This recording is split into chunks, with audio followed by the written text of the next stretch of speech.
तन को जल से धुलाना सरल है मगर,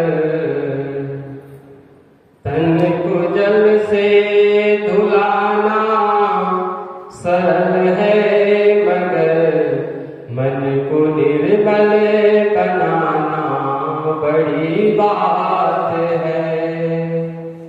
तन को जल से धुलाना सरल है मगर, मन को निर्मल बनाना बड़ी बात है। कोशिशें कोई लाखों भले ही करे, कोशिशें कोई लाखों भले ही करे, किंतु सतगुरु बिना बात बनती नहीं, किंतु सतगुरु बिना बात बनती नहीं।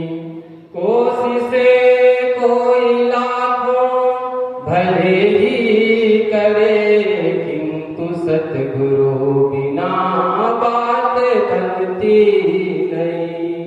ग्रंथ पढ़ ज्ञान पा लेना आसान है, ग्रंथ पढ़ ज्ञान पा लेना आसान है, अपना आनंद पाना बड़ी बात है। तन को जल से धुलाना सरल है मगर, मन को निर्मल बनाना बड़ी बात है। पंथ में वेश में देश परदेश में, पंथ में वेश में देश परदेश में, चित्त रहता फंसा राग देश में, चित्त रहता फंसा राग देश में। दिल किसी का जलाना कठिन ही है क्या, दिल किसी का जलाना कठिन ही है क्या, ज्ञान दीपक जलाना बड़ी बात है। तन को जल से धुलाना सरल है मगर, तन को जल से धुलाना सरल है मगर, मन को निर्मल बनाना बड़ी बात है। तन के विद्वान विद्या के अभिमान में, अपना मत को चलाना आसान है।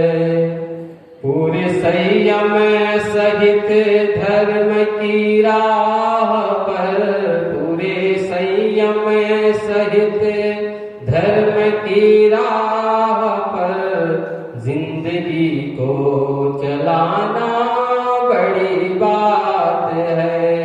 तन को जल से धुलाना सरल है मगर, तन को जल से धुलाना सरल है मगर, मन को निर्मल बनाना बड़ी बात है। घट में राजेश आनंद भरपूर है, घट में राजेश आनंद भरपूर है, पाने वाला मगर फिर भी क्यों दूर है, पाने वाला मगर फिर भी क्यों दूर है। क्योंकि सुन गुरु वचन मोह की नींद को, क्योंकि सुन गुरु वचन मोह की नींद को, त्याग कर जाग पाना बड़ी बात है, त्याग कर जाग जाना बड़ी बात है। तन को जल से धुलाना सरल है मगर, से धुलाना सरल है, मगर मन को निर्मल बनाना बड़ी बात है। मन को निर्मल बनाना बड़ी बात है। मन को निर्मल बनाना बड़ी बात है। बोलिए सद्गुरुदेव की जय, सद्गुरु कबीर साहिब की जय, सद्गुरु अभिलाष साहिब की जय।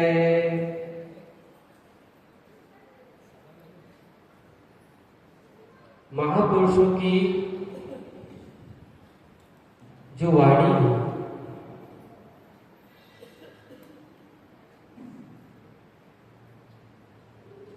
हम सबके लिए कल्याण के लिए एक प्रकार के सहायक होते हैं। एक शब्द ही क्यों ना हो, कबीर साहब ने कहा, एक शब्द गुरुदेव का ताका अनंत विचार। कोई अनेक धर्म शास्त्रों का अध्ययन मनन चिंतन करता है, पढ़ाई करता है, और कोई है किसी ज्ञान, छोटे से ज्ञान, थोड़े से वाक्य को भी लेकर के अपने जीवन को खुशहाल बना सकता है, मन को निर्मल बना सकता है। जल से, अभी हम सुन रहे थे कि जल से तन को धुलाना सरल है। शरीर में जब धूल गड्ढे पड़ जाते हैं, हम लोग क्या करते हैं, हर रोज स्नान करते हैं, साफ करते हैं शरीर को। ये तो बिल्कुल सरल है, सहज है। इसके लिए न ज्ञानी चाहिए ना अज्ञानी चाहिए, सबको ज्ञान है शरीर को कैसे साफ सफाई रखना है। खास बात क्या है, मन की बात है। मन हमारा कहाँ फंसा रहता है, एक तो राग में फंसा रहता है और एक तो द्वेष में फंसा रहता है।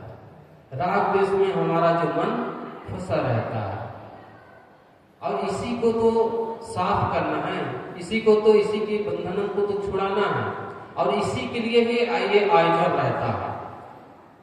मन की सफाई के लिए, मन को निर्मल बनाने के लिए, मन की प्रसन्नता के लिए ये सत्संग का आयोजन होता है। तन की सुरक्षा के लिए, तन को स्वस्थ रखने के लिए ये आयोजन की उतनी ज्यादा आवश्यकता नहीं है। हर कोई जानता है कैसे खाना चाहिए, कितना खाना चाहिए, कितना खा करके हम स्वस्थ रह सकते हैं, इसका सबको थोड़ा थोड़ा अनुभव सबको है, क्योंकि हम सब अनुभव कर चुके हैं। ज्यादा खा करके बीमार पड़ते हैं, अस्वस्थ हो जाते हैं। तो हमारे अनुभव में आ जाता है कि ज्यादा खाने से या गलत पदार्थ खाने से हम अस्वस्थ हो जाते हैं, बीमार पड़ जाते हैं। तो हम, हमारे लिए एक सबक हो जाता है। पहले तो जब हमको जानकारी नहीं रहती है तो खा लेते हैं, और अंत में क्या होता है, शरीर अस्वस्थ होने लगता है, बीमार होने लगता है। तो हमको ये एहसास होता है कि अमुक चीज मैंने खाया है, इस कारण से मैं बीमार पड़ा हूं। हमको वही से ज्ञान हो जाता है, फिर आगे हम सावधान हो जाते हैं। लेकिन जब मन दुखी होता है, मन में किसी प्रकार की अशांति फैलती है, तो किस कारण से फैली है उसकी हम खोजबीन नहीं करते हैं। अगर हम विचार करते नहीं हैं तो घर परिवार जितने भी लोग हैं, पास पड़ोस है, उस पर भी हम एक प्रकार के दोषारोपण करने लगते हैं। इसके कारण से मैं बहुत दुखी हूं, इसलिए मेरा काम बिगाड़ा, इसलिए दुखी हूं। वस्तुतः हम हमारे हमारे विचार गलत होते हैं, इस कारण से दुखी होते हैं। हमारे विचार सही नहीं होने के कारण हम दुखी बने रहते हैं। अगर विचार ठीक हो जाए, विचार हमारे स्वस्थ हो जाए, विचारों में ही एक प्रकार की विकृति आती रहती है, गलत गलत हमारे जीवन में, हमारी सोच में ये विचार आने लगता है। इस कारण से हम स्वस्थ नहीं हो पाते हैं, मन से स्वस्थ नहीं हो पाते हैं। अगर हमारा विचार स्वस्थ हो, सकारात्मक हो, सही दिशा में सोचने वाला हो, तो हम अशांति से नहीं रह सकते, बल्कि उसको अपना करके जिस कारण से हम अशांत हैं, दुखी हैं, उस विचार को पा करके हम सुखी और प्रसन्न हो सकते हैं। सदगुरु कबीर का जो ये महावाक्य करो वो विचार तो सब दुख जाए। सदगुरु हम सब के लिए एक नई सीख देते हैं। विचार करिए, कोई भी घटना घटी है, कोई भी हमारे जीवन में प्रतिकूलताएं आई है, कोई भी हमारे जीवन में दुख के क्षण आए हैं, तो उसका कारण क्या है? उस कारण को अगर हम ढूंढते हैं तो न दूसरों पर हम दोषारोपण कर सकते हैं, आरोप लगा सकते हैं, बल्कि उसको हम स्वीकार करके उस दुख को कम कर सकते हैं। क्योंकि विचार में ऐसी शक्ति है जो दुख को कम कर देती है। ज्ञान में ऐसी शक्ति है जो दुख और प्रतिकूलता है उसको भी वो दूर कर देती है, विचारों के माध्यम से, चिंतन के माध्यम से। तो हम सबको इस पर विचार करना चाहिए। आज जिसके जीवन में शांति है, सुख है, उसका कारण क्या है? उनके सही विचार के कारण। उसका मन निर्मल क्यों है? क्योंकि उस विचार को अपना करके अपने जीवन में परिवर्तन लाए।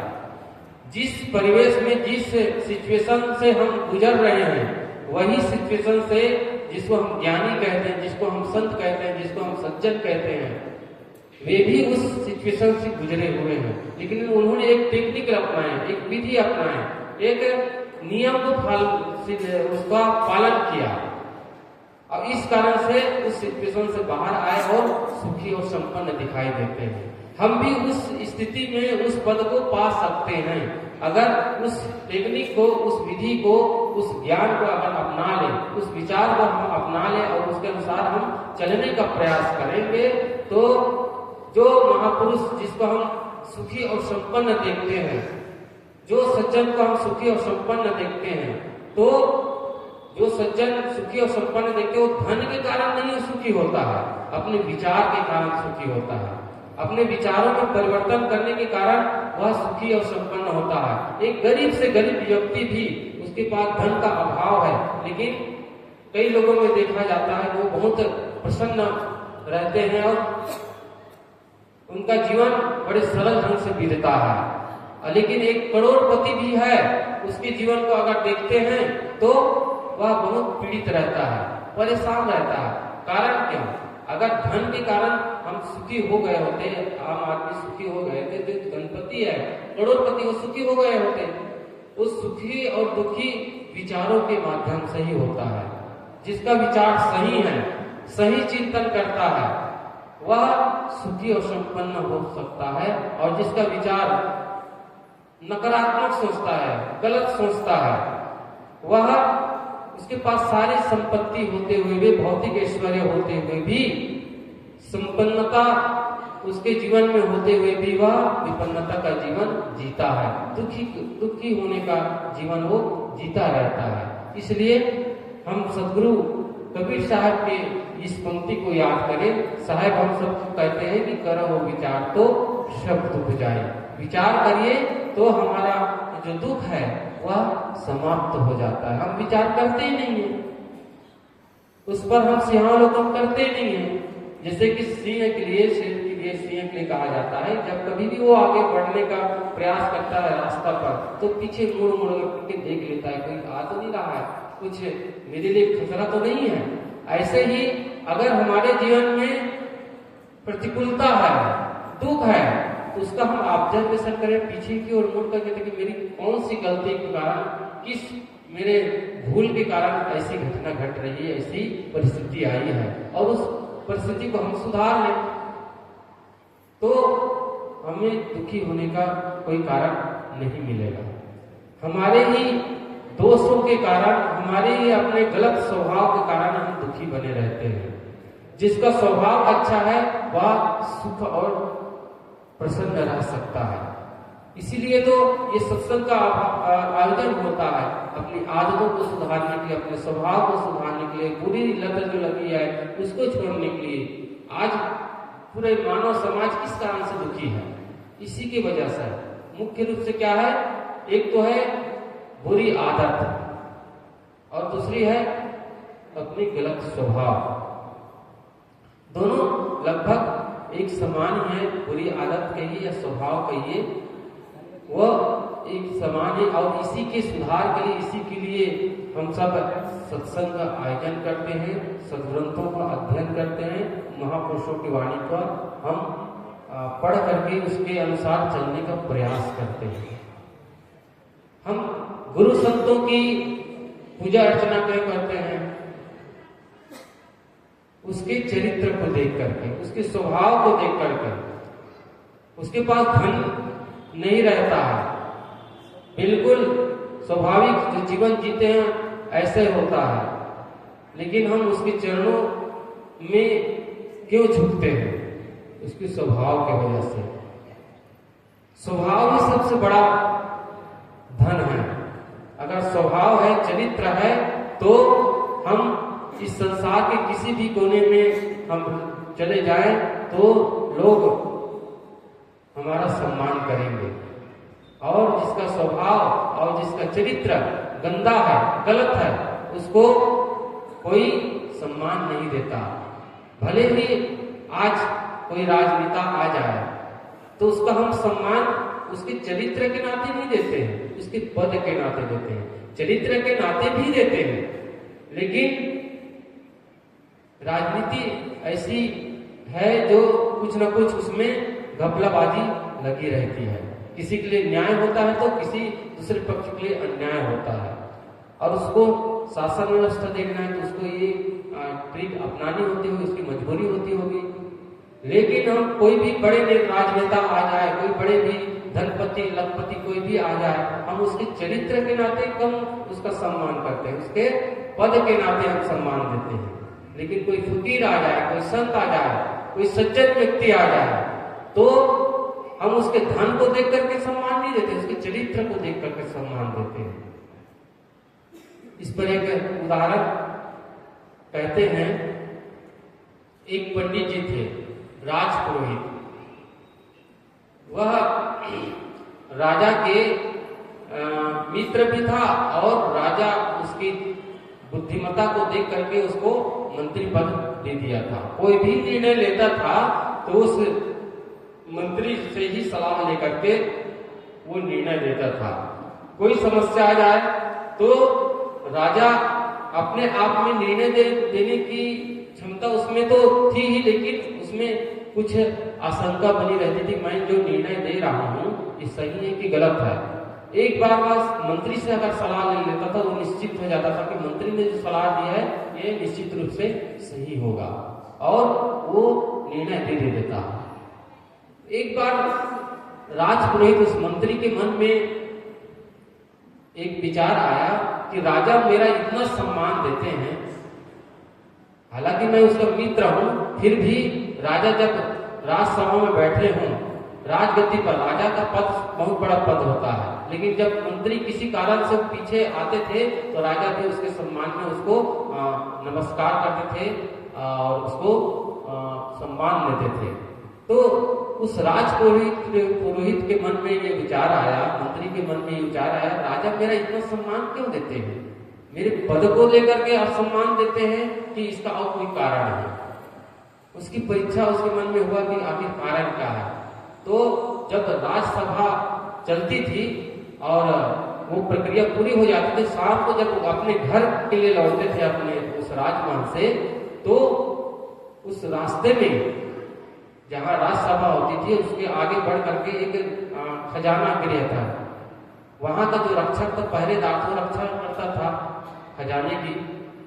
तो चूंकि उस मंत्री पद में होने की वजह से उसको कहीं भी आने जाने से रोक टोक नहीं थी, कोई रोकता नहीं था। तो जो मंत्री जब वापस घर जाने लगते थे तो उस खजाने में जा करके, उस खजाने के गृह में जा करके कुछ सामान को उठा लेता था, कीमती वस्तु को, कभी जेवर उठा लिए, कभी कोई आभूषण उठा लिए। जो पहरेदार की नजर पड़ती थी लेकिन उसकी हिम्मत नहीं होती थी, क्योंकि मंत्री थे, उसको कुछ कहना मतलब अपने नौकरी को खतरे में डालना। और क्योंकि वो जानते थे कि राजा का अभिन्न मित्र है, अगर मैं राजा के पास कहूंगा तो उल्टा मुझे ही डांटना पड़ने लग जाए।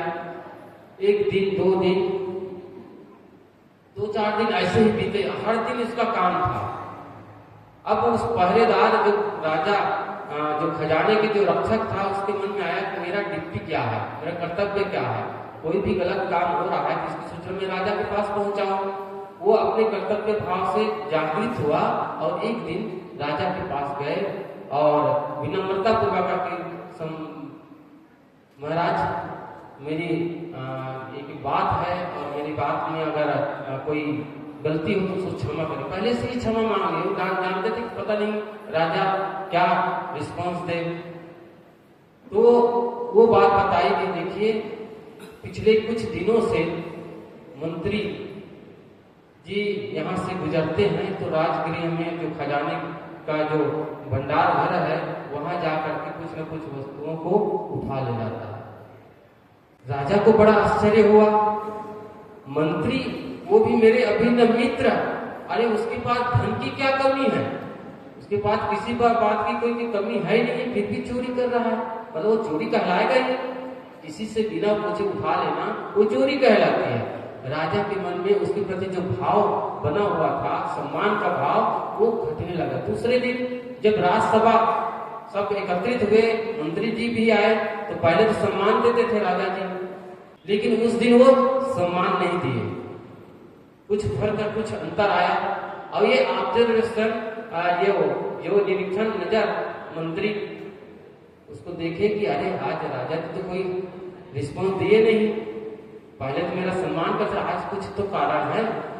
फिर सब लोग बैठ गए, तब राजा ने वही बात उठाई कि मैंने सुना है कि आपने खजाने घर से कुछ वस्तु उठाए हैं और ये तो ठीक नहीं है, गलत है। कोई भी उठा ले तो वो अपराधी कहलाता है, तो आप इसके अपराधी हैं। आखिर आपको ऐसी क्या परिस्थिति, क्या व्यवस्था आ गई कि आपको चोरी करने की नौबत आ गई। उस समय मंत्री ने कहा कि राजन, मेरे मन में एक विचार उठा था कि आप मेरा सम्मान किस दृष्टि से करते हैं, मेरे बुद्धिमत्ता को देख करके, मेरी विद्या को देख करके देते हैं कि और कुछ इसका कोई कारण है। तो मैं समझ गया कि आप मेरी जो सम्मान है वह स्वभाव को देख करके देते हैं, चरित्र को देख कर देते हैं। तो मैंने ये समझा कि चरित्र से बढ़कर कोई और चीज नहीं है। इसलिए हम सबको चाहिए कि हम अपनी मर्यादा के अनुरूप अपने जीवन को बनाएं, जैसे जिस परिवेश में हैं उस मर्यादा का ध्यान रख करके हम आगे बढ़ते जाएं और गुरु संतों के बताए रास्ते के अनुसार चलेंगे तो निश्चित रूप से हम सुख और प्रसन्नता का अनुभव करेंगे। बोलिए सद्गुरु देव की जय। हम